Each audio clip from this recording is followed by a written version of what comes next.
Biggest complaints I hear from exporters or those who are trying to export, businesses who are trying to go into the international market, is that they can't find buyers. When I look at it, I look at the statistics of sales in the USA. You have so much being sold in food. You have fashion, you have leather, you have art and craft. These are products that are selling in the billions. And then I ask myself, when they tell me they can't find buyers, who are the people spending all this money? And when I dug deeper, I discovered that one of their biggest issues is that they are trying to sell the wrong product. They have not done a complete analysis to know if the product that they are trying to sell is the product that is in demand. And that is very important. And that's why every exporter, whether you are new or old, if you have not run this analysis, you will see that you are losing money, especially for old exporters. You may have 5 products and you are currently exporting the 5, but you may see that if you do this analysis that I'm going to teach you how to do,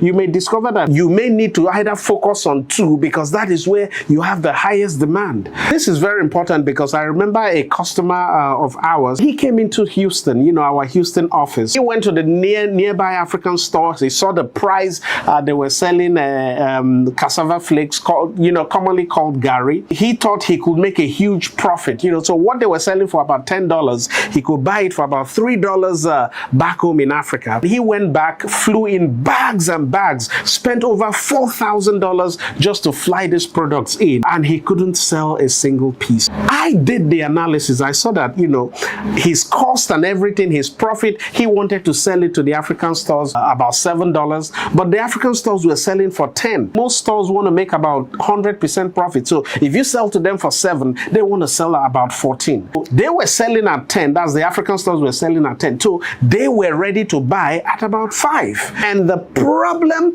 was that he didn't do his demand analysis to know the right price that this guy will buy from him. If he had done his analysis, he would have seen that it would not be profitable for him to ship those products using air. It would have been only profitable if he had used sea. Again, this is very, very important. You need to know, do your analysis, look at the pricing, know that there's a demand for the product before you start exporting it. Now, how do you know if there is a demand for your product? In the old system, what did we used to do? We had to go to the Chamber of Commerce of the country that you're trying to export to. You had to go to your Ministry of Export or Transport or Finance or whatever it is. But you see, that method does not work anymore.